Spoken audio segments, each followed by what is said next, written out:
గురించి మనం తెలుసుకుందాం. అందరు రెండు చేతులు పైకెత్తి దేవునికి స్తోత్రం చెల్లిద్దాం. రోమపత్రిక ఎవరు రాశారు చెప్పాలి?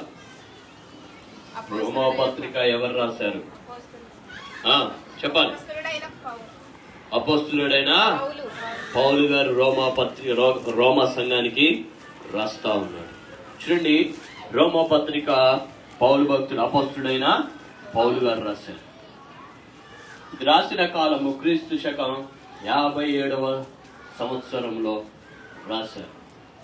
దీని ముఖ్య ఉద్దేశం ఏంటి అంటే, ఈ రోమపత్రిక ఈ రోమా సంఘానికి రాసిన ముఖ్య ఉద్దేశం ఏంటి అంటే, దేవుని నుండి దేవుని యొక్క నీతి ద్వారా పాపము క్షమించబడుతుంది, రక్షణ కలుగుతుంది, కృప, విశ్వాసము, నీతిమంతులుగా తీర్చబడి పరిశుద్ధంగా విమోచన, మరణము, పునరుత్థానము కలుగచేసేది. చూడండి, దేవుని యొక్క నీతి ఏం చేస్తుందంట? పాప మరణం నుంచి మనల్ని ఏం చేస్తుందంట? రక్షించింది. ఎవరికి రాశారు అంటే, రోమాలో ఉన్న విశ్వాసులకి, రోమా సంఘానికి పౌలు భక్తులు రాస్తా ఉన్నాడు. అయితే ఈ రోమపత్రికని మనం ధ్యానించేటప్పుడు ఈ రోమపత్రిక 4 భాగాలుగా విభజించుకోవచ్చు. నోట్స్ పెన్ ఉన్న వాళ్ళు రాసుకోవచ్చు, అర్థమయ్యేలా చెప్తాను. నోట్స్ పెన్ ఉన్న వాళ్ళందరూ రాసుకోవాలి.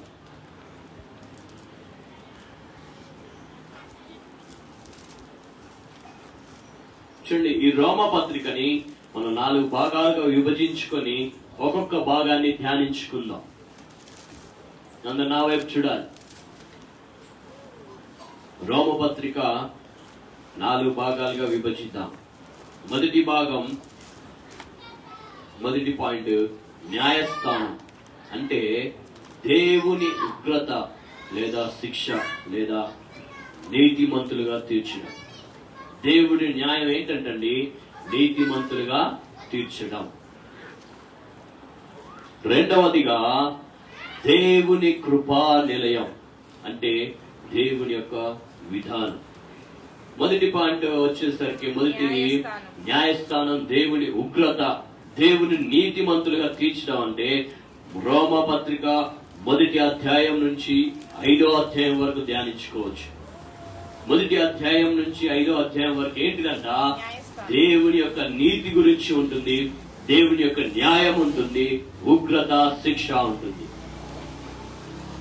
రెండవదిగా దేవుని కృపా నిలయం, అంటే దేవుని యొక్క కృప. ఇది వచ్చేసరికి 6వ అధ్యాయం నుంచి 8వ అధ్యాయం వరకు ఏం చూడొచ్చు? దేవుని యొక్క కృపా నిలయాన్ని చూడొచ్చు. దేవుడు మన పట్ల ఉంచిన కృప 6వ అధ్యాయం నుంచి 8వ అధ్యాయం వరకు చూడొచ్చు. మూడవదిగా ఇశ్రాయేలు సమాజ మందిరంలో దేవుని జ్ఞానాన్ని వెతుకుతా ఉన్నారు. దేవుని మందిరంలో దేవుని జ్ఞానాన్ని వెతుకుతూ ఉన్నారు. ఇది వచ్చేసరికి 9వ అధ్యాయం నుంచి 11వ అధ్యాయం వరకు ధ్యానించుకోవచ్చు. ఏంటంటే, మూడవదిగా ఇశ్రాయేలు ప్రజలు సమాజ మందిరంలో ఏం చేస్తున్నారంట? దేవుని జ్ఞానాన్ని వెతుకుతున్నారు. 9వ అధ్యాయం నుంచి 11వ అధ్యాయం వరకు ధ్యానించుకోవచ్చు. 4వదిగా దేవుని ఆలయం, దేవుని చిత్తం. దేవుని చిత్తం మన పట్ల ఏమై ఉన్నది ధ్యానించడానికి మార్పు, ఒక హెచ్చరిక. ఇది 12వ అధ్యాయం నుంచి 16వ వచనం వరకు, 16వ అధ్యాయం వరకు ఏంటిదంట? 12వ అధ్యాయం నుంచి 16వ వచనం వరకు, 16వ అధ్యాయం వరకు ఏముందంట? దేవుని చిత్తము, దేవుని ఆలయంలో మార్పులు. దేవుడు మనకు కొన్ని హెచ్చరికలు ఇస్తా ఉన్నాడు. ఈ రోమపత్రిక ఎవరు రాశారు చెప్పాలి? ఎప్పుడు రాశారు? క్రీస్తు శకము 57వ ప్రాంతంలో రాశారు. దీని ముఖ్య ఉద్దేశం ఏంటి అంటే, దేవుని యొక్క నీతి, దేవుని నుండి వచ్చు నీతిని పాపులైన మనము, అనీతిమంతులైన మనము ఏంటంట? నీతిమంతులుగా మార్చడానికి, విశ్వాసంలో స్థిరపరచబడడానికి మనకు చాలా ఉపయోగం. రెండవదిగా మనం మొదటి ఏం చేసామంట? 4 భాగాలుగా విభజించాం. మొదటిగా న్యాయస్థానం. అంటే దేవుని నీతిమంతులుగా దేవుడు మనల్ని ఏం చేస్తాడంట? నీతిమంతులుగా తీర్చబడి. రెండవదిగా దేవుని కృపా నిలయం, దేవుని యొక్క కృప. మూడవదిగా దేవుని సమాజ మందిరం, దేవుని యొక్క జ్ఞానం. నాలుగవదిగా దేవుని ఆలయంలో దేవుని చిత్తం నెరవేర్చడం, దేవుని హెచ్చరికలు మనం చూస్తూ ఉంటాం. 12వ అధ్యాయం నుంచి 16వ అధ్యాయం. దీంట్లోనే మొదటి అధ్యాయం మనం ధ్యానించినప్పుడు, రోమా పత్రిక మొదటి అధ్యాయం మనం ధ్యానించినప్పుడు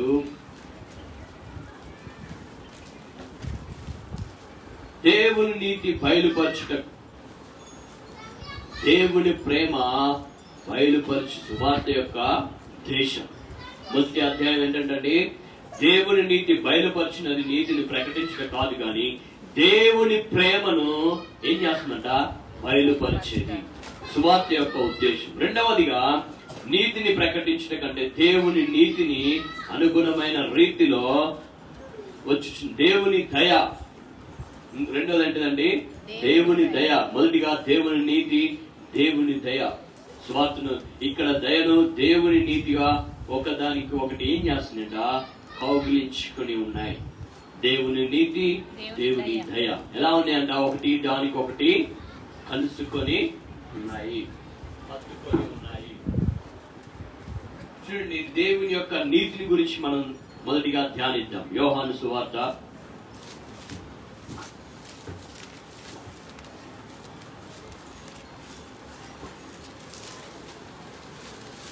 3వ అధ్యాయం. యోహాను సువార్త 3వ అధ్యాయం 16వ వచనం. దేవుడు లోకమును ఎంతో ప్రేమించెను కాగా ఆయన తన అద్వితీయ కుమారునిగా పుట్టిన వానియందు విశ్వాసముంచి ప్రతివాడు నశింపక నిత్య జీవము పొందునట్లు ఆయనను అనుగ్రహించెను. చూడండి, దేవుడు దయ, దేవుని నీతి ఏంటంట? చూడండి, దేవుడు ఏం చేశాడంట? లోకాన్ని ఎంతగానో ప్రేమించాడు. దేవుడు ఏం చేశాడంట? లోకాన్ని ఎంతో ప్రేమించాడు. కొంచెం ప్రేమించాడా? ఎంతో ప్రేమించాడు. లోకాన్ని ప్రేమించాడంటే ఏంటి? లోకాన్ని ప్రేమించాడు అంటే లోకంలో ఎవరున్నారు? లోకంలో మనుషులున్నారు, మనమే ఉన్నాం. చూడండి, దేవుడు లోకాన్ని ఎంతో ప్రేమించాడంటే మనుషులను కూడా అంతగా ప్రేమించాడని అర్థం. దేవుడు లోకమును ఎంతో ప్రేమించి ఏం చేశాడంట? తన అద్వితీయ కుమారునిగా పుట్టిన వాని అందు ఏం చేయాలంట? మనం విశ్వాసం ఉంచు ప్రతి వాడు ఏం చేస్తాడంట? నశింపక నిత్య జీవము పొందినట్లు.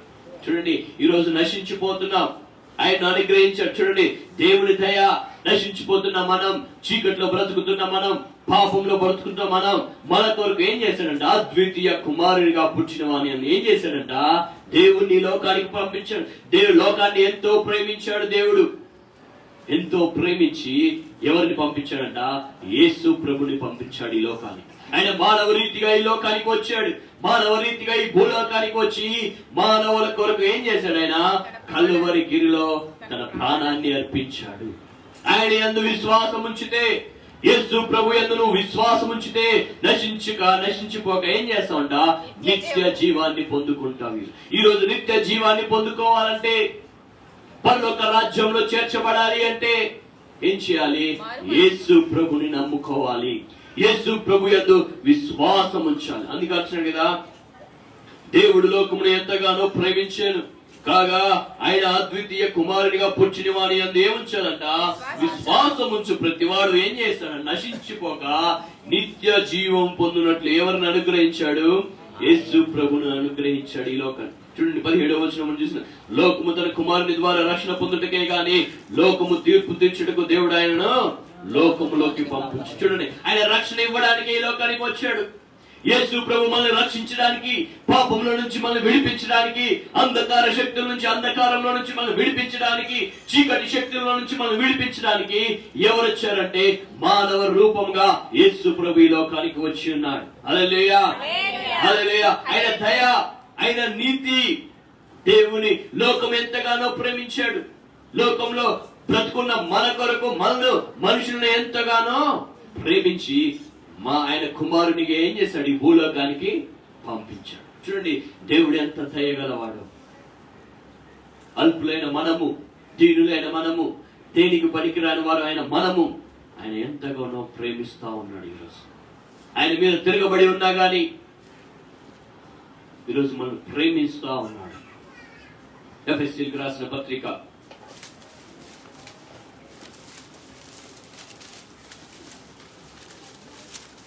2వ అధ్యాయం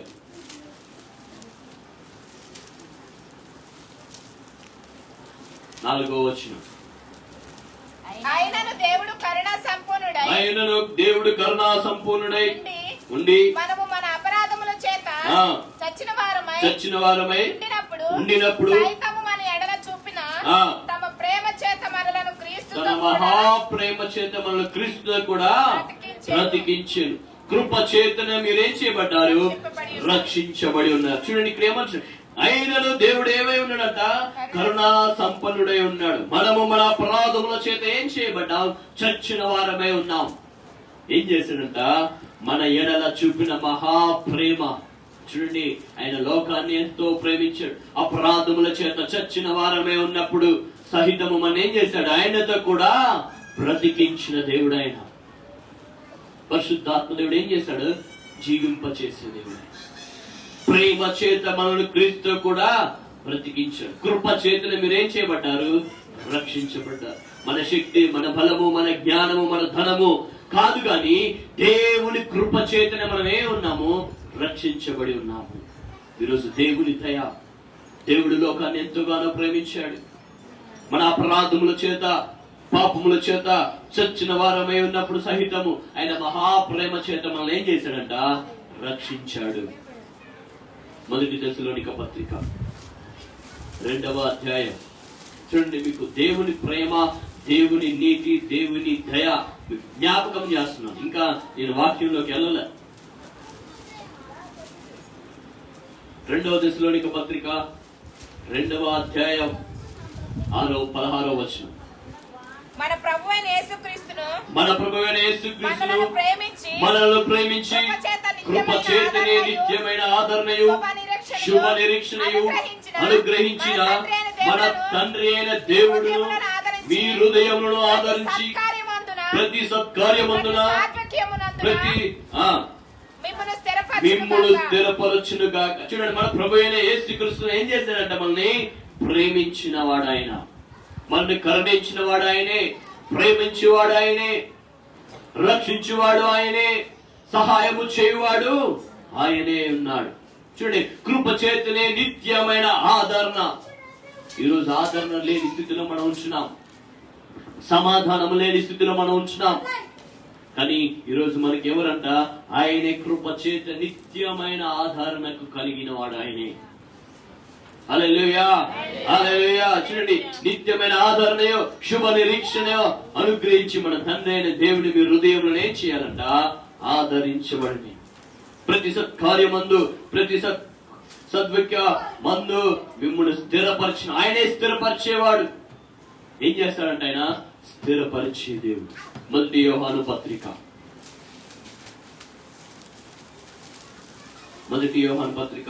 4వ అధ్యాయం 8వ వచనం. దేవుడు ప్రేమ స్వరూపి, ప్రేమ లేనివాడు దేవుని ఎరగడు. మనము ఆయన ద్వారా జీవించినట్లు దేవుడు తన అద్వితీయ కుమారుని లోకంలోకి పంపాడు. దీని వల్ల దేవుడు మన యందు ఉంచిన ప్రేమ ప్రత్యక్షపరచబడను. చూడండి, దేవుడు ఎవరై ఉన్నాడంట? ప్రేమామయుడై ఉన్నాడు, ప్రేమ స్వరూపి అయి ఉన్నాడు. ప్రేమ లేనివాడు దేవుణ్ణి ఎరుగడు. అందుకే కొత్త నిబంధనలో 2 ఆజ్ఞలు ఏంటంటే, నిన్ను వలె 2వ ఆజ్ఞ ఏంటి? నిన్ను వలె నీ పొరుగు వారిని ప్రేమించమంటున్నాడు. ప్రేమ కలిగి జీవించే వారిగా ఉండాలి, తోటి వారిని ప్రేమించే వారిగా ఉండాలి, ఇరుగు పొరుగు వారిని ప్రేమించే వారిగా ఉండాలి. మన శత్రువులను సహితం ఏం చేయాలంట? ప్రేమించే వారిగా మనం ఉండాలి. సంఘంలో ఒకరిని ఒకరు ప్రేమించుకునే వారిగా ఉండాలి, పురుగొలుపుకునే వారిగా మనం ఉండాలి. అందుకే దేవుడు ఏమై ఉన్నాడట? ప్రేమ స్వరూపి ఉన్నాడు. ప్రేమ లేనివాడు దేవుణ్ణి. మనము ఆయన ద్వారా జీవించినట్లు దేవుడు తన అద్వితీయ కుమారుని లోకంలోకి పంపాడు. దీని వలన దేవుని మన యందు ఉంచిన ఏముందంట? ప్రేమ ప్రత్యక్షపరచబడును. చూడండి, దేవుడు లోకాన్ని ఎంతగానో ప్రేమించాడు కాబట్టి ఆయన అద్వితీయ కుమారుని మన కొరకు మానవ రీతిగా పంపించాడు. ఈరోజు దేవుని యందు నిరీక్షణ కలిగి ఉండాలి, దేవుని యందు విశ్వాసం మంచిగా మనం ఉండాలని మనవి చేస్తాం. చూడండి, మన వాక్యంలోకి వెళ్దాం. ఏం నేర్చుకుని? దేవుని యొక్క నీతి. దేవుడు లోకాన్ని ఎంతో ప్రేమించాడు. దేవుని కృప చేతనే మనం ఏం చేయబడి ఉన్నాం?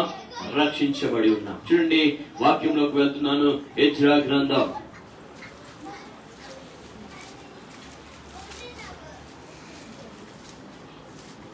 ఎజ్రా గ్రంథం 9వ అధ్యాయం 15వ వచనం.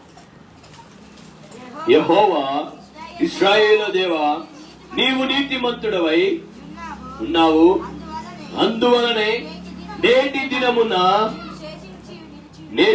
ఉన్నట్లుగా మేము శేషించి నిలిచి ఉన్నాం. చిత్తగించుము, మేము నీ సన్నిధి అపరాధములు గనుక నీ సన్నిధి నిలిచుటకు అర్హులము కామని ఏం చేస్తారంట? ఇశ్రాయేలు ప్రజలు ప్రార్థన చేస్తాడు. ఎజ్రా ప్రార్థన చేస్తున్నాడు. ఎవరు ప్రార్థన చేస్తున్నాడు? యెహోవా, ఇశ్రాయేలు దేవా, ఏమై ఉన్నావంట? నీతిమంతుడవై ఉన్నావు. మన దేవుడు ఎవరంటండి? నీతిమంతుడై ఉన్నాడు. ఈరోజు మనం ఎలా ఉంటున్నాం? నీతిమంతులుగా జీవించగలుగుతున్నామా? నీతిగా జీవించగలుగుతున్నామా? ఈరోజు ఇశ్రాయేలు దేవా, నీవైతే నీతిమంతుడవే ఉన్నావు, అందువలన నేటి దినము వరకు ఉన్నట్లు మేము శేషించి నిలిచి ఉన్నా. చూడండి, శేషించడం అంటే చెరలో పట్టకపోయి మిగిలి ఉన్నవారు ఇశ్రాయేలు ప్రజలు. చిత్తగించుము, మేము నీ సన్నిధిలో ఎలా ఉన్నాము? అపరాధులుగా ఉన్నాము కాబట్టి నీ సన్నిధిలో నిలిచిండుటకు మేము అర్హులము కాము అంటున్నారు. చూడండి, దేవా, నీ ఒక్కడు మాత్రమే నీతిమంతుడు. మేము ఎవరంటే అపరాధులము, పాపులము, నీ సన్నిధిలో నిలవలేని వారము. చూడండి, ఎజ్రా తను తగ్గించుకుంటున్నాడు. ఇశ్రాయేలు ప్రజల కొరకు ఆయన మొరపెడతా ఉన్నాడు. దేవా, నువ్వొక్కడు మాత్రమే నీతిమంతుడు, నువ్వొక్కడు మాత్రమే మనల్ని రక్షించేవాడవు, నువ్వొక్కడు మాత్రమే మనల్ని విడిపించేవాడవు. అయ్యా, మేము పాపులమై ఉన్నాం, అపరాధులుగా మేమున్నాం, పాపము చేత చచ్చిన వారిగా మేము ఉంచున్నాం. మా నీతి కాదు, మా భక్తి కాదు, మా యథార్థత కాదు, గాని నీ నీతి ద్వారా మమ్మల్ని ఏం చేయి? బ్రతికించు, కాపాడు అంటున్నాడు. ఈరోజు దేవుని నీతిమంతుడిగా ఉంటున్నాడు. ఈరోజు దేవుని నీతిని మనం నీతిమంతులుగా జీవించగలుగుతున్నామా? ఎలా జీవించగలుగుతున్నాం? ఈరోజు దేవుని నీతి ద్వారా మనం ఏం చేయబడుతున్నాం? రక్షించబడుతున్నాం. ఎజ్రా అదే ప్రార్థన చేస్తున్నాడు ఇశ్రాయేలు ప్రజల కొరకు. దేవా, నీవైతే ఏమై ఉన్నావయ్యా? నీతిమంతుడవై ఉన్నావు. మేము అపరాధులము, పాపులము, నీ సన్నిధిలో నిలవలేని వారము అంటున్నాడు అని ప్రార్థన చేస్తున్నాడు. పాపం చేసినాం అయ్యా, నేను భక్తిపరుడను, నేను నీతిమంతుడను, నేను పరిశుద్ధుడను అని ప్రార్థన చేస్తున్నాడా? ప్రార్థన పరుడు కావచ్చు, పరిశుద్ధంగా జీవించలేదు, కానీ తాను తగ్గించుకొని ప్రార్థన చేస్తా ఉన్నాడు. ఈరోజు ప్రభువా, నా నీతి కాదయ్యా, నా భక్తి కాదు ప్రభువా, నా ప్రార్థన జీవితం కాదయ్యా, నీతిమంతుడు ఒక్కడు మాత్రమే అంటున్నాడు. ఈరోజు మన నీతి ఎలా ఉంటుంది? యెషయా భక్తుడు అంటాడు కదా, మన నీతి ఎలా ఉంది, మన భక్తి ఎలా ఉంది, మన ప్రార్థన జీవితం ఎలా ఉందంటే మురికి గుడ్డ వలె ఉంటుంది. ఈరోజు మన భక్తి, మన నీతి ఎలా ఉంటుంది? దేవుని నీతిగా ఆరాధించగలుగుతున్నామా? దేవుని సన్నిధికి వస్తున్నామంటే పరిశుద్ధంగా జీవించగలుగుతున్నామా? పరిశుద్ధంగా రాగలుగుతున్నామా దేవుని సన్నిధికి? అందుకే అంటున్నాడు కదా, కీర్తన భాగం దావీదు భక్తుడు అంటున్నాడు, 48వ కీర్తన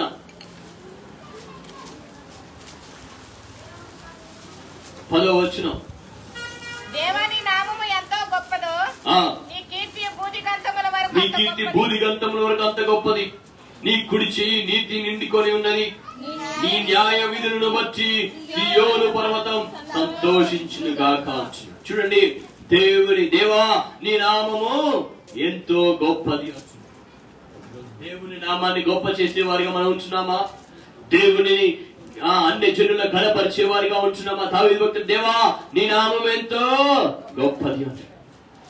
యేసయ్యా నీ నామగానం నీ పాడేదా జీవితాంతం.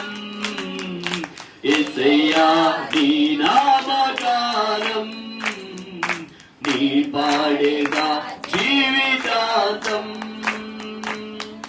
హల్లెలూయా. చూడండి, యేసయ్య నామాన్ని గొప్ప చేసేవారిగా మనం ఉండాలి.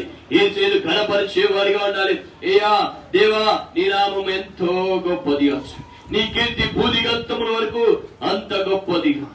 నీ కుడి చేతిలో ఏముందంట? నీతి ఉంది. నీతితో ఏం చేయబడిందంట? నీతి ఉన్నది. ఆయన నీతి ద్వారానే మనం ఏం చేయబడుతున్నాం? పరిశుద్ధులుగా జీవించగలుగుతున్నాం. ఆయన నీతిమంతుడు ఒక్కడు మాత్రమే ఉంటున్నాడు. మనం అనుకుంటాం, నేను నీతి పరుడిని, నేను భక్తి పరుడిని, నేను పరిశుద్ధంగా జీవిస్తున్నాను అని మనం అనుకుంటామే, కానీ ఏం చేయలేం. దేవుని నీతికి సరిపోలేము. కానీ మన దేవుణ్ణి కలిగి ఉండాలి. దేవుని నామాన్ని గొప్ప చేసే వారిగా ఉండాలి. పరిశుద్ధంగా జీవించే వారిగా ఉండాలి. నీతిగా జీవించే వారిగా మనం ఉండాలి. హల్లెలూయా, హల్లెలూయా. రెండు చేతుల పైకి దేవునికి స్తోత్రం చెల్లిద్దాం. హల్లెలూయా. 97వ కీర్తన. డిఫరెన్స్ చదవాలి, రాసుకోవాలి. ఎవరైనా నోట్స్ పెన్నులు తెచ్చుకోవాలి. 97వ కీర్తన 2వ వచనం. మేఘాంధకారములు ఆయన చుట్టూ నుండును, నీతి న్యాయములు ఆయన సింహాసనము, అగ్ని ఆయనకు మందనండుచున్నది, ముందు నడుచున్నది, అది చుట్టూనున్న ఆయన శత్రువులను కాల్చివేయునుంది. ఏంటంటే మేఘ అంధకారములు ఆయన చుట్టూ, నీతి న్యాయములు ఏమై ఉన్నాయంట? ఆయన సింహాసనమై ఉన్నవి. చూడండి, దేవుని నీతి ఎలా ఉంది అంట? ఆయన సింహాసనమై ఉన్నది. సింహాసనముకు ఆధారముగా ఉంటున్నాయి దేవుని నీతి. ఈరోజు మన నీతి ఎలా ఉంచు? దేవుని సన్నిధిలో మనం ఉంచున్నాం, దేవుని సన్నిధికి వస్తున్నాం, దేవుని సన్నిధిలో ప్రార్థిస్తున్నాం, దేవుని సన్నిధిలో ఆరాధిస్తున్నాం, దేవుని పాటల ద్వారా ఆరాధిస్తున్నాం. ఈరోజు నీతిగా ఆరాధించగలుగుతున్నావా? పరిశుద్ధంగా ఆరాధించగలుగుతున్నావా? చూడండి, మేఘాంధకారములు ఆయన చుట్టూ ఉండును, నీతి న్యాయములు ఆయన సింహాసనములకు ఏమై ఉన్నాయంట? ఆధారమై ఉన్నాయి. చూడండి, దేవుని నీతి ఎంత గొప్పదో. దేవుడు అందుకే దేవుడు లోకమును ఎంతగానో ప్రేమించాడు. 119వ కీర్తన 137వ వచనం. యెహోవా నీవు నీతిమంతుడవు, నీ న్యాయ విధులు యథార్థవంతులు, నీతిని బట్టి పూర్ణ విశ్వాస సత్యమును బట్టి నీ శాసనములు నీవు నియమించితివి. ఏంటంటే యెహోవా నీవు ఎలాంటి వాడు అంట? నీతిమంతుడవయ్యా. ఒక్కడు మాత్రమే నీతిమంతుడవు. నీ న్యాయ విధులు ఏంటంట? యథార్థమైనవి. చూడండి, ఆయన నీతిని వెదికే వారిగా మనం ఉండాలి. ఆయన నీతిమంతుడు, ఆయన ఒక్కడు మాత్రమే. నీతిమంతుడా నీకే ఆరాధన అన్ని వేళలా. హల్లెలూయా. నీతిమంతుడా నీకే ఆరాధన అన్ని వేళలా. హల్లెలూయా, హల్లెలూయా, హల్లెలూయా, హల్లెలూయా, హల్లెలూయా, హల్లెలూయా, హల్లెలూయా, హల్లెలూయా, ఆమేన్, హల్లెలూయా, హల్లెలూయా, ఆమేన్, హల్లెలూయా. నీతిమంతుడా నీకే ఆరాధన అన్ని వేళలా. హల్లెలూయా, హల్లెలూయా. 145వ కీర్తన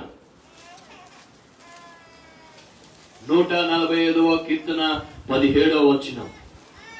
యెహోవా తన మార్గములన్నిటిలో నీతి గలవాడు, తన క్రియలన్నిటిలో ఏం చేస్తాడు? కృప చూపువాడు ఆయన ఒక్కడు మాత్రమే. తనకు మొరపెట్టు వారందరికీ, తనకు నిత్యముగా మొరపెట్టు వారందరికీ యెహోవా సమీపంగా ఉన్నాడు. చూడండి, యెహోవా తనకు మార్గములన్నిటిలో ఎలా ఉన్నాడంట? నీతిగా గలవాడై ఉన్నాడు. చూడండి, ఈరోజు మనం నడిచే మార్గం ఎలా ఉంటుంది? నీతిగా ఉంటుందా? మనం జీవించే జీవితం నీతిగా ఉంటుందా? మనం మాట్లాడే మాటలు గాని, చూసే చూపులు గాని, జీవించే జీవన విధానం ఎలా ఉండాలంటే నీతిగా ఉండాలి, పరిశుద్ధంగా ఉండాలి. యెహోవా తన మార్గములన్నిటిలో ఎలా ఉన్నాడంట? నీతి గలవాడుగా ఉన్నాడు. ఆయన క్రియలన్నింటిలో ఏం చేస్తున్నాడంట?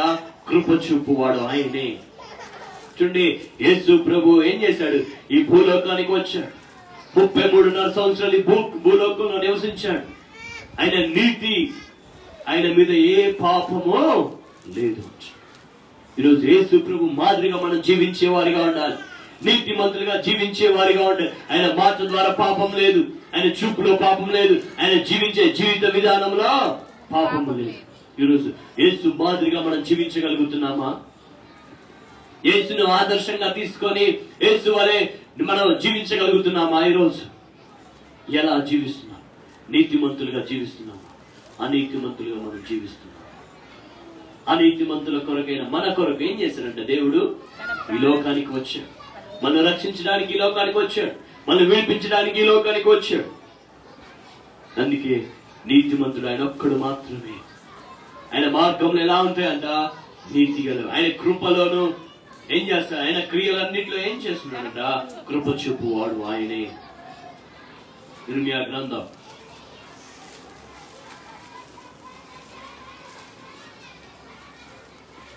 33వ అధ్యాయం 6వ వచనం. నేను దానికి ఆరోగ్యమును స్వస్థతను మరలా రప్పించుచున్నాను. 23వ అధ్యాయం 6వ వచనం. మరియు యెహోవా వాక్కు ఇర్మీయాకు అతని ఆ దినములో యూదా రక్షణనందును ఇశ్రాయేలు నిబ్బరముగా నివసించును. యెహోవా మనకు నీతియును అతని పేరు పెంచుదు. చూడండి, ఇర్మియా భక్తుడు ప్రార్థన చేస్తా ఉన్నాడు. ఏంటిదంట? అతని దినములలో యూదా ఏం చేస్తుందంట? రక్షణనందును. ఇశ్రాయేలు ఎలా ఉంటారంట? నిబ్బరముగా నివసించును. యెహోవా మనకి ఎలా ఉన్నాడంట? నీతిని అని అతనికి పేరు పెంచును అంటున్నాడు. చూడండి, ఇశ్రాయేలు ప్రజలు ఎలా ఉంటున్నాడు? యూదాకి ఏం చేస్తున్నాడంట? దేవుడు ఏం చేస్తున్నాడు? రక్షణ కలగజేస్తా ఉన్నాడు. ఆయన నీతి ద్వారానే రక్షణ పొందేది, ఆయన నీతి ద్వారానే రక్షణ మనకు కలుగుతా ఉంది. చూడండి, ఆ దినములలో యూదా రక్షణ నందును ఇశ్రాయేలు ఎలా ఉంటారంట? నిబ్బరముగా కలిగి ఉంటారు. ఎందుకంటే ఆయన మనకు రక్షణ కలగజేసి ఉన్నాడు. ఆయనను ఆశ్రయించి ఆయనే మనల్ని కాపాడే దేవుడు, ఆయనే మనను రక్షించే దేవుడు. కాబట్టి మనం ఎలా ఉండాలంట? నిబ్బరము కలిగి ఉండాలి. ఆయన నీతి అని పేరు పెట్టుదు. ఎవరు ఆయన విశ్వాసము కలిగి ఉంచారో, ఎవరు ఆయన నీతిగా ప్రవర్తిస్తారో, ఎవరు నీతిమంతులుగా జీవిస్తారో ఆయన ఏం చేస్తాడంట? నీతిమంతులని పేరు పెడతా ఉంటాడు. ఈరోజు నీతిమంతులుగా జీవించే వారిగా మనం ఉండాలి. చూడండి, మొదటి యోహాను పత్రిక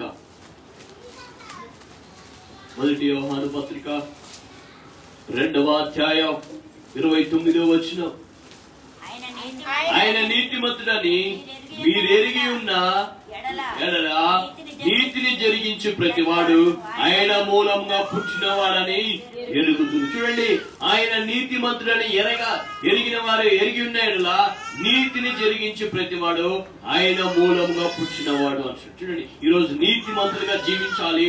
మన క్రియలు కూడా ఎలా ఉండాలంట? నీతిగా ఉండాలి. మన క్రియలు నీతిగా ఉండాలి.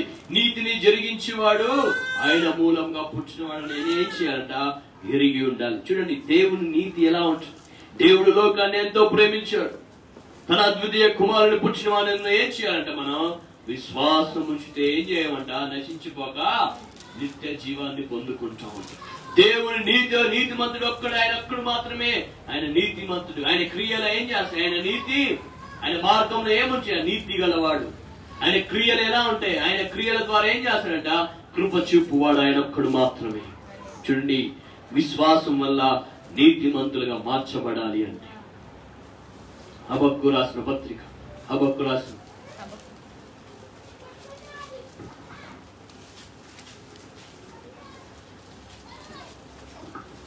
2వ అధ్యాయం, హబక్కు 2వ అధ్యాయం 4వ వచనం.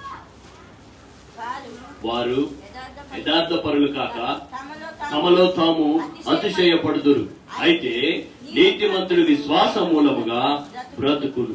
చూడండి, వారు ఏం చేస్తున్నారు? 3వ వచనం చదువుదాం. ఆ దర్శన విషయంలో నిర్ణయకాలమున జరుగుడు వాస్తవముడగు ఆదరపడుచున్నది, అది తప్పక నెరవేరును. అది ఆలస్యముగా వచ్చినను దాని సాగు చేయకవచ్చు. వారు యథార్థ పరులు కాక తమలో తాము అతిశయపరచు. అయితే నీతిమంతులు విశ్వాస మూలముగా బ్రతుకును అని చూడండి. అక్కడ విశ్వాస మూలంగా ఉన్నప్పుడు పైన ఏముంది మార్కు, 1వ మార్కు ఉంది కదా, దాన్ని ఏమంటాడు? విశ్వాస సత్యము చేత. చూడండి, విశ్వాసము చేత ఏం చేయబడతారంట? నీతిమంతులుగా తీర్చబడతారు. చూడండి, నీతిమంతులుగా తీర్చబడాలి అంటే విశ్వాసము కలిగి ఉండి. చూడండి, వారు యథార్థ పరులు కాక తమలో తాము ఏం చేస్తారంట? అతిశయపడుతూ ఉంటారు. భక్తిహీనులు ఏం చేస్తారంట? అతిశయపడతారు. ఎందుకంటే నేనే భక్తి పరుణ్ణి, నేనే పరిశుద్ధుని, నేనే ప్రార్థన జీవితాన్ని కలిగి ఉన్నాను, నేను తప్ప ఇంకెవరు పరిశుద్ధంగా లేరు లోకంలో అని ఏం చేస్తారంట? వాళ్ళ హృదయంలో ఏం చేస్తారంట? అతిశయపడతా ఉంటారు. నేను మాత్రమే ప్రార్థన చేయగలను, నేను మాత్రమే వాక్యము చెప్పగలను, నేను మాత్రమే ఏం చేస్తాను? ప్రార్థన చేస్తాను, నేను మాత్రమే ఆరాధన చేయగలను, నేను పరిశుద్ధంగా జీవిస్తాను, నాకంటే పరిశుద్ధుడు ఈ లోకంలో ఎవరు లేరని ఏం చేస్తాం? అతిశయపడతా ఉంటాం. హృదయంలో అతిశయపడతా ఉంటాం. చూడండి, వారు ఏం చేస్తున్నారు? విశ్వాసం మూలముగానే ఏం చేస్తారంట? బ్రతుకుతూ ఉంటారు. విశ్వాసం మూలముగానే నీతిమంతులుగా తీర్చబడతా ఉంటాం. యథార్థంగా ప్రవర్తించాలి. విశ్వాసము కలిగి దేవుల్లో నిలకడగా ఉండాలి. విశ్వాసము చేతనే ఈరోజు మనం ఏం చేయబడతాం? నీతిమంతులుగా మార్చబడతాం. నీతిమంతులుగా మార్చబడాలి అంటే విశ్వాసంలో నువ్వు ఎలా ఉండాలి? స్థిరత్వాన్ని సంపాదించుకునే వారిగా ఉండాలి. చూడండి, రోమపత్రిక 5వ అధ్యాయం, రోమపత్రిక 5వ అధ్యాయం 1వ వచనం. కాబట్టి విశ్వాస మూలముగా మనము నీతిమంతులుగా తీర్చబడి మన ప్రభువైన యేసుక్రీస్తు ద్వారా దేవునితో సమాధానము కలిగి మరియు ఆయన ద్వారా మనము విశ్వాసం వలన ఈ కృపయందు ప్రవేశింపగల వారమై అందులో నిలిచి ఉండుడి. దేవుని మహిమను గురించి నిరీక్షణ బట్టి అతిశయపడుచున్నాం. చూడండి, కాబట్టి విశ్వాసములుగా మనం ఏం చేయబడుతున్నాం? నీతిమంతులుగా తీర్చబడుతున్నాం. అందుకే దేవుడు ఈ లోకానికి వచ్చాడు. లోకాన్ని దేవుడు ఎంతగానో ప్రేమించాడు. ఆయన యందు విశ్వాసం ఉంచితేనే మాత్రం ఏం చేయబడతాం? మనం రక్షించబడతాం. ఈరోజు దేవుడు లేడని ఎంతో మంది చెప్తా ఉన్నారు. యేసు ప్రభు మన దేవుడు కాదు, ఆయన ఒక విదేశీ దేవుడు అని చెప్తా ఉంటారు. కానీ ఆయన ఒక్కడు మాత్రమే మనల్ని విడిపించే దేవుడు, ఆయన ఒక్కడు మాత్రమే మనల్ని రక్షించే దేవుడు, ఆయన ఒక్కడు మాత్రమే మనల్ని నీతిమంతులుగా తీర్చే దేవుడు, ఆయన ఒక్కడు మాత్రమే మనల్ని ఏం చేస్తాడు? పరలోక రాజ్యంలో చేర్చే దేవుడు. హల్లెలూయా. విశ్వాస మూలంగా మనం నీతిమంతులుగా తీర్చబడి మన ప్రభువైన యేసుక్రీస్తు ద్వారా దేవునితో ఏమై ఉండాలి? సమాధానము కలిగి ఉందమొచ్చు. ఈరోజు దేవునితో సమాధానము కలిగి ఉండాలి. ఒకరు సమాధానం లేని స్థితిలో మనం ఉంచినాం. కుటుంబంలో భార్య భర్తలకు తల్లిదండ్రులకు ఏం లేవంట? సమాధానము లేని స్థితిలో మనం ఉంచినాం. సమాధానము కలిగి ఉండాలి. దేవుడితో సమాధానము కలిగి ఉండాలి. దేవుడు మన పట్ల నాకే ఇన్ని శ్రమలు, నాకే ఇన్ని నిందలు, నాకే ఇన్ని అవమానాలని దేవుణ్ణి ఏం చేస్తా ఉంటాం? ఒక్కొక్కసారి దేవుణ్ణి దూషిస్తా ఉంటాం. దేవుని మీద సమాధానం లేవు. నువ్వు ఇంట్లో మనుషులతో సమాధానంగా ఎలా ఉండవో దేవునితో కూడా అలా సమాధానంగా. ఎందుకంటే దేవుడు నా జీవితంలో కార్యాలు జరగట్లేదు, దేవుడు నా జీవితంలో కార్యాలు జరిగించట్లేదు, నన్ను ఆశీర్వదించట్లేదు, నాకు ఈ శ్రమలో నుంచి తప్పించట్లేదు, దేవుడు నన్ను ఈ రోగం నుంచి స్వస్థపరచట్లేదు అని దేవుడి మీద ఏం చేస్తా ఉంటాం? సనుగుతా ఉంటాం, గుణుగుతా ఉంటాం. దేవుడి మీద ఒక్కొక్కసారి ఏం చేస్తాం? కోపపడుతూ ఉంటాం. నువ్వు విశ్వాసము ద్వారానే రక్షించబడతావు, విశ్వాసము ద్వారానే స్వస్థపరచబడతావు, విశ్వాసము ద్వారానే ఏం చేయబడతావు? నీతిమంతులుగా తీర్చబడతావు. ఈరోజు విశ్వాసం ఉంచాం. అందుకే విశ్వాసం అంటే ఏంటి? నిరీక్షణ చెప్పాలి. విశ్వాసం అనే డెఫినేషన్ చెప్పాలి.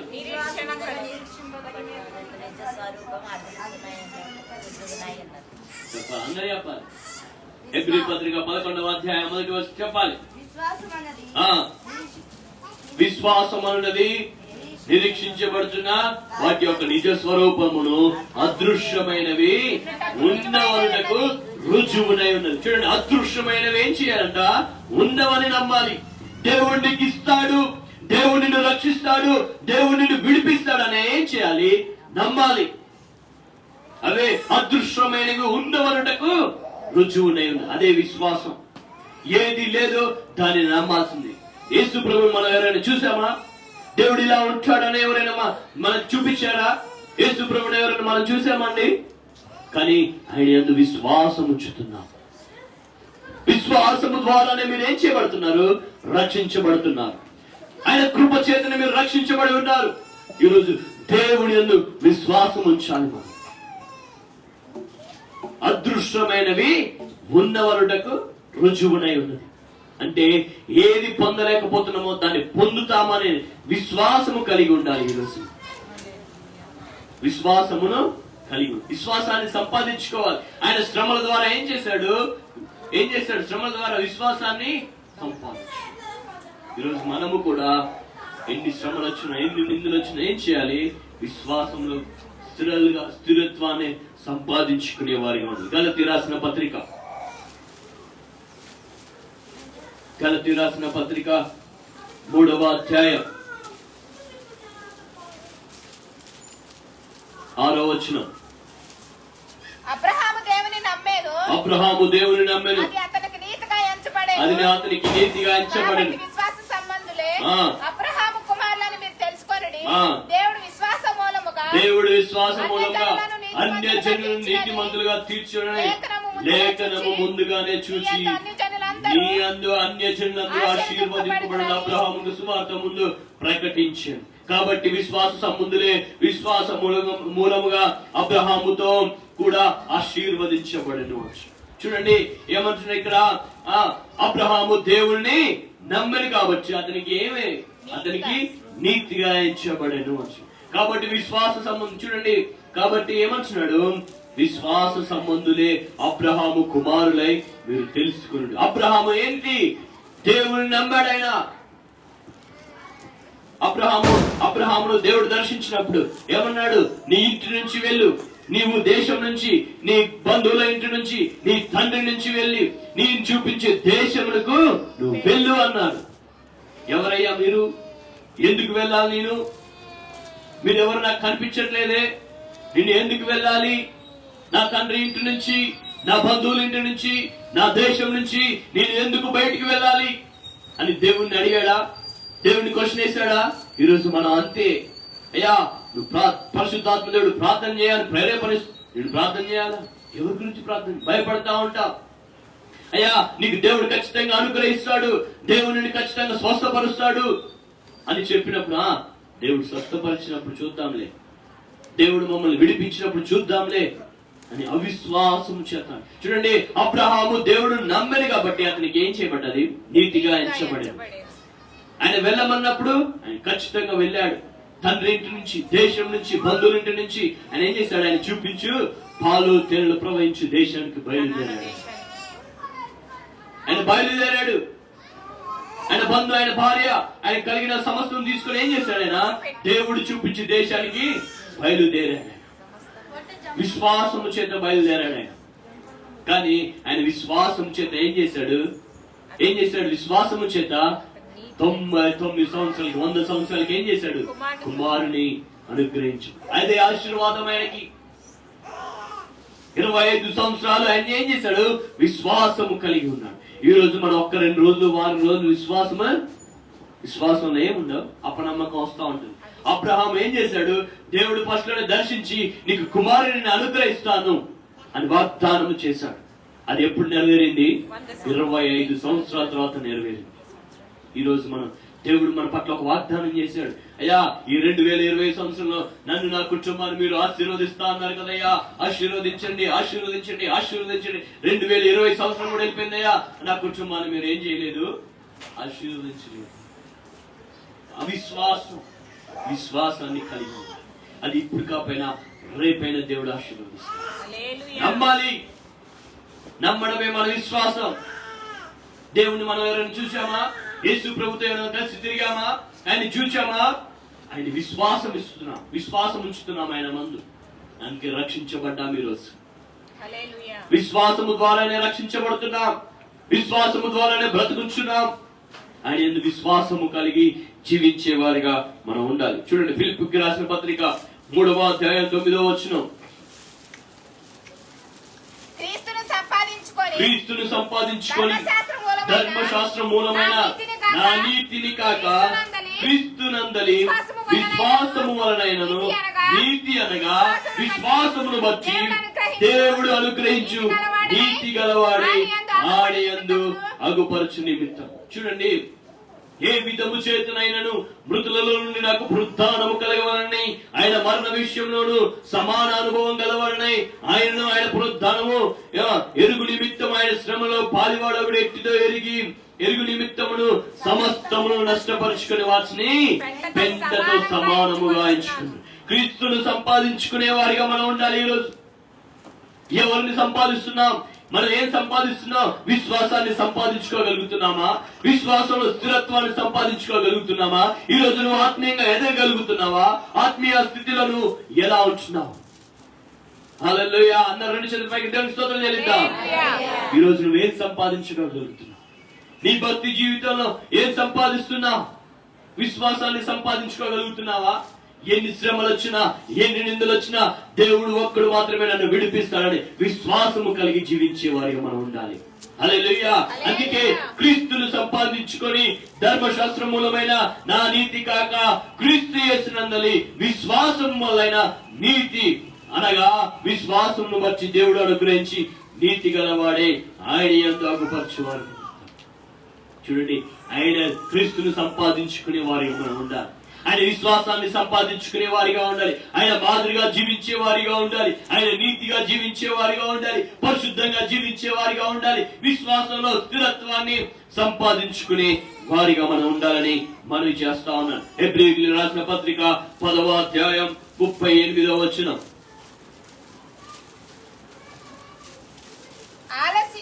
నా ఎదుట నీతిమంతుడైన వాడు విశ్వాస మూలముగా జీవించును గాని అతడు వెనుక తీసిన ఎడల అతని యందు నా ఆత్మ సంతోషం. చూడండి, ఏంటంట? నీతిమంతుడైన వాడు ఎలా జీవిస్తాడంట?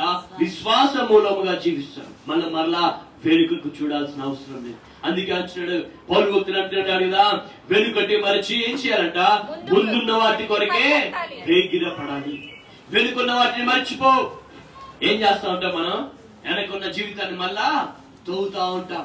నేను ఒకప్పుడు ఇలా ఉన్నాను, ఒకప్పుడు అలా బ్రతికాను, ఒకప్పుడు నేను ఇలా ఉన్నాను అని ఏం చేస్తా ఉంటాం? ఒకప్పుడు జీవితాన్ని తవ్వుతా ఉంటాం. కానీ దేవుడు అంటున్నాడు కదా, వెనుకున్న వాటిని మరచి ఏం చేయాలంట? ముందున్న వాటి కొరకు ఏం చేయాలి? వేగిర పడేవారిగా. మన ముందు ఏముంది? విశ్వాస జీవితంలో ముందుకు వెళ్ళాలి, పరిగెత్తాలి, దేవుడి కొరకు సాక్షిగా నిలబడాలి, దేవుడి సువార్తను ప్రకటించేవారిగా మనం ఉండాలి, దేవుడి కొరకు అనేక ఆత్మలు సమకూర్చేవారిగా సంపాదించేవారిగా మనం ఉండాలి. ఈరోజు ఆయన నీతిని వెతకాలి. ఈరోజు ఏం సంపాదిస్తున్నావు దేవుడి కొరకు? ఏం ఖర్చు పెడుతున్నావు దేవుడి కొరకు? నీ బలాన్ని ఖర్చు పెడుతున్నావా? నీ శక్తిని ఖర్చు పెడుతున్నావా? నీ ధనాన్ని ఖర్చు పెడుతున్నావా? నీ యవ్వన బలాన్ని దేవుడి కొరకు ఖర్చు పెడుతున్నావా? ఈరోజు ఏం చేస్తున్నావు దేవుడి కొరకు? దేవుడు నీ కొరకు తన కల్వరిగిరిలో ప్రాణం పెట్టాడు.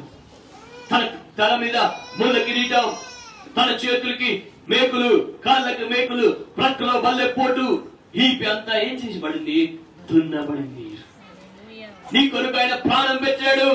యవ్వన కాలములో తన యవ్వన ప్రాయం మొత్తం కలువరి శిలువలో ఆఖరి రక్తపు బొట్టు వరకు మన కొరకు కాల్చాడు. మనల్ని నీతిమంతులుగా చేయడానికి, పాపులైన మనము, అపరాధముల చేత చచ్చిపోయిన మనము నీతిమంతులుగా తీర్చబడ్డానికి అనీతిమంతులైన మన కొరకు నీతిమంతులైన యేసు ప్రభు ఈ భూలోకానికి వచ్చాడు. ఈరోజు దేవుని మూలంగా మనం ఏం చేయగలుగుతున్నాం? ఈరోజు దేవుడి కొరకు ఏం చేయగలుగుతున్నాం? ఆత్మల భారము కలిగి దేవుడి సన్నిధిలో ప్రార్థించగలుగుతున్నామా? ఆత్మల భారము కలిగి దేవుడి సన్నిధిలో కన్నీరు విడిచి ఉపవాసం ఉండి ప్రార్థించగలుగుతున్నామా? ఈరోజు అయ్యా, నేను ఆత్మీయ స్థితిలో నేను ఎలా ఉంటున్నాను? నేను ఆత్మీయంగా ఎదగలుగుతున్నానా? ఆత్మీయంగా నేను అభివృద్ధి పొందుతున్నానా? నా ఆత్మీయ స్థితి ఏంటి? నేను విశ్వాసంలో ఎలా ఉంటున్నాను? విశ్వాసంలో నేను స్థిరత్వంగా సంపాదించుకోగలుగుతున్నానా? నాలో అవిశ్వాసం లేకుండా విశ్వాసము నాలో ఉంచండి ప్రభు అని ప్రార్థన చేసేవారిగా మనం ఉండాలి. ఈరోజు మన విశ్వాసం ఎలా ఉంటుంది? సముద్రం మీద పారుతున్న సెలయేరు మీద పేపర్ వేసాం అనుకోండి, ఏం చేస్తుంది? అది పైకి కిందికి పైకి కిందికి ఎదుగుతాం. మన విశ్వాసం కూడా అలాగే ఒకసారి కిందికి ఒకసారి పైకి వెళ్తా ఉంటాం. అలా ఉండకూడదు. మన విశ్వాసం స్థిరత్వాన్ని సంపాదించుకోవాలి. అయ్యా విశ్వాసంలో నేను ఎలా ఉండాలి? స్థిరత్వాన్ని సంపాదించుకోవాలి. మా అప్పితుడైన అబ్రహాము గారు ఒక్క మాట ద్వారానే ఆయన ఏం చేశాడు? విశ్వాసం ఉంచి ఆయన దేశం నుంచి, ఆయన తండ్రి ఇంటి నుంచి, బంధువుల ఇంటి నుంచి ఏం చేశాడు? దేవుని వాగ్దానం కొరకు బయటికి వచ్చాడు. అన్నిటిని వదిలివేశాడు. ఈరోజు దేవుడి కొరకు నువ్వేమి వదిలేస్తా ఉన్నావు? దేనిని నష్టపరుచుకుంటున్నావు? ఈరోజు వాగ్దానం చేశాడు 75వ సంవత్సరంలో నీ కుమారుని అనుగ్రహిస్తానని. ఆయనకు 100 సంవత్సరాలు వచ్చాయి. ఆయన ఆ విశ్వాసాన్ని విడిచిపోయాడు. మరలా దేవుడు కుమారుని ఇస్సాకును అనుగ్రహించిన తర్వాత మరలా దేవుడు ప్రత్యక్షమే అంటున్నాడు, ఒక్కగాని ఒక కుమారుని నాకేం చేయి, నువ్వు బలి అర్పించు అంటున్నాడు. అయితే మనం ఏమంటాం? అయ్యా నువ్వే అనుగ్రహించావు, నువ్వే బలి కోరుతున్నావు ఏంటయ్యా? నాకు ఒక్కగానొక కుమారుడు ఇచ్చావు, వృద్ధాపంలో 100 సంవత్సరాల తర్వాత నాకు కుమారుడు ఇచ్చి నువ్వేం చేయి ఇప్పుడు బలి అడుగుతున్నావు ఏంటయ్యా అని ఏం చేస్తాం? మనం సనుగుతా ఉంటాం. దేవుణ్ణి ఏం చేస్తాం? క్వశ్చన్ వేస్తా ఉంటాం. కానీ అబ్రహాం గారు ఏం చేస్తున్నారు? ఏం చేశారు? ఆయన బలి అర్పించడానికి సిద్ధపడ్డాడు. ఎందుకంటే దేవుడు ఖచ్చితంగా నా కొడుకుని మృతులలో నుంచి లేపుతాడు, ఖచ్చితంగా దేవుడు నాకు అనుగ్రహిస్తాడని విశ్వాసంతో ఉన్నట్టుగా మనము కూడా విశ్వాసాన్ని సంపాదించుకునే వారిగా మనం ఉండాలి. హల్లెలూయా, హల్లెలూయా. చూడండి, ఆఖరిగా ఒక వచనం నేను చెప్పి నేను ముగిస్తాను. హెబ్రీయులకు రాసిన పత్రిక 11వ అధ్యాయం 14వ వచనం. ఇలాగ చెప్పువారు 11వ అధ్యాయం 4వ వచనం. హెబ్రీయులకు రాసిన పత్రిక విశ్వాసమును బట్టి హేబెలు కయీనును శ్రేష్టమైన బలిని దేవుడికి అర్పించి దేవుడు అతని అర్పణల గురించి సాక్ష్యం ఇచ్చినప్పుడు అతడు అవిశ్వాసం బట్టి నీతిమంతుని సాక్ష్యం పొందెను. అతను మృతునందు ఆ విశ్వాసము ద్వారా విశ్వాసమును బట్టి హానోకు మరణము చూపకుండానట్లు కొనిపోబడెను. కొనిపోబడక మునుపు దేవునికి ఇష్టడై ఉండెను, సాక్ష్యము పొందెను. కాగా దేవుడు అతను అతను కనబడలేదు. చూడండి, మనం 11వ అధ్యాయం మొత్తం చదువుకున్నట్టే విశ్వాస వీరులు మనకు కనబడతా ఉంటారు. చూడండి, ఏంటంట? విశ్వాసమును బట్టి హేబెలు ఏంటంట? శ్రేష్టమైన బలి అర్పించాడు. దేవుడిని సాక్షిగా దేవుడే సాక్షిస్తున్నాడు. హేబెలు శ్రేష్టమైన బలి అర్పిస్తున్నామా? ఈరోజు శ్రేష్టమైన దానిని దేవుడి సన్నిధికి తీసుకొని రాగలుగుతున్నామా? ఈరోజు నీ శ్రేష్టమైనది ఏంటి అంటే నీ హృదయము దేవుడికి అర్పించే వారికి మనం ఉండాలి. హల్లెలూయా, హల్లెలూయా. చూడండి, 17వ వచనం మనం చూసినట్లయితే అబ్రహాము శోధింపబడి విశ్వాసమును బట్టి ఇస్సాకును బలిగా అర్పించెను. ఎవడు ఆ వాగ్దానములను సంతోషంగా అంగీకరించెను, ఇస్సాకుల వల్ల అయినను నీ సంతానం అనబడును అని ఎవరితో చెప్పబడినో అబ్రహాము మృతులలో నుండి సహితము లేపుటకు దేవుడు శక్తిమంతుడని యోచించిన వాడే తన ఏక కుమారుని అర్పించి ఉపమాన రీతిగా అతన్ని మృతులలో నుండి మరలా పొందాడు. చూడండి, దేవుడు వాగ్దానము చేసిన దేవుడు సంతోషముగా అంగీకరించి అబ్రహాము మృతులలో సహితం లేపుటకు దేవుడు ఎలాంటి వాడంట? శక్తిమంతుడై ఉన్నాడు. ఈరోజు మన దేవుడు ఎలాంటి వాడంట? శక్తిమంతుడై ఉన్నాడు. ఈరోజు మృతుల నుండి నా దేవుడు నన్ను రక్షిస్తాడు, నన్ను విడిపిస్తాడు, నన్ను విడిపించడానికి దేవుడు శక్తిమంతుడై ఉన్నాడని ఎంచుకోవాలి. అందుకే అబ్రహాము గారు ఏమంటున్నాడు? ఆ వాగ్దానములు సంతోషంతో ఏం చేశాడంట? అంగీకరించాడు. ఇస్సాకు వల్ల అనేది నీ సంతానం అనుబడినది ఎవరితో చెప్పబడినో ఆ అబ్రహాము మృతులలో సహితం లేపుడుకు దేవుడు శక్తిమంతుడని నమ్మాడు, యోచించాడు, మృతుల నుండి మరలా అతన్ని పొందాడు. చూడండి, ఈరోజు విశ్వాసం ఉంచాలి. దేవుడు నన్ను రక్షిస్తాడని విశ్వాసం చేత దేవుడు నన్ను విడిపిస్తాడు, దేవుడు నన్ను రక్షిస్తాడు, దేవుడు అన్నిటి నుంచి విడిపించే దేవుడు శక్తిమంతుడని ఏం చేయాలి? విశ్వాసం ఉంచే వారిగా మనం ఉండాలి. అవిశ్వాసంలో మనం పడిపోకూడదు, విశ్వాసంలో జీవించే వారిగా మనం ఉండాలి. విశ్వాసాన్ని సంపాదించుకుందాం. ఈరోజు ధనము ఆస్తిపాస్తు సంపాదించుకునే దానికంటే విశ్వాసాన్ని సంపాదించుకునే వారిగా ఉండాలి. హల్లెలూయా, హల్లెలూయా. విశ్వాసంలో స్థిరపడదాం, విశ్వాసాన్ని సంపాదించుకుందాం. అందుకే 11వ అధ్యాయం విశ్వాసం అన్నది నిరీక్షించబడి వాటి యొక్క నిజ స్వరూపము, అదృశ్యమైనవి ఉన్నవన్నట్టుకు రుజువున్నాయి. చూడండి, నిరీక్షించే వాటి యొక్క నిజ స్వరూపం అంటే మనం దేని కొరకు నిరీక్షిస్తా ఉన్నాం? పరలోక రాజ్యంలో చేర్చాలని, పరలోక రాజ్యంలో నేను చేర్చబడాలని నిరీక్షణ కలిగి ఉంటున్నాం. కాబట్టి విశ్వాసం అన్నది నిరీక్షించాలి, ఉన్నవని నమ్మాలి. దేవుడు నాకు సహాయం చేస్తాడు, దేవుడు నన్ను రక్షిస్తాడు అని నమ్మితే నువ్వేం చేయబడతావు? విశ్వాసం చేత ఆశీర్వదించబడతావు. నమ్మువానికి నమ్ముట నీ వల్లైతే నమ్మువానికి నువ్వు నమ్మాలి. దేవుడు నన్ను విడిపిస్తాడు, దేవుడు నన్ను రక్షిస్తాడు, దేవుడు నన్ను లేపుతాడు, దేవుడు నన్ను స్వస్థపరుస్తాడు అని నువ్వేం చేయాలి? నమ్మితే దేవుడికి ఏది అసాధ్యమైనది ఏది లేదు, సమస్తం ఆయనకు సాధ్యమే. మీరు స్థిరత్వాన్ని సంపాదించుకుందాం, విశ్వాసాన్ని సంపాదించుకుందాం. దేవుని నీతిమంతులు ఎలా జీవిస్తారంట? విశ్వాసం మూలముగానే జీవిస్తారు నీతిమంతులు. మన నీతిమంతులుగా తీర్చబడాలంటే ముందుగా నువ్వు విశ్వాసంలో స్థిరత్వాన్ని సంపాదించుకోవాలి. విశ్వాసంగా జీవించే వారిగా మనం ఉండాలని మనవి చేస్తున్నాను. తలలు వంచండి, ప్రార్థన చేస్తాం. నీతిమంతుడా నీకే ఆరాధన అన్ని వేళలా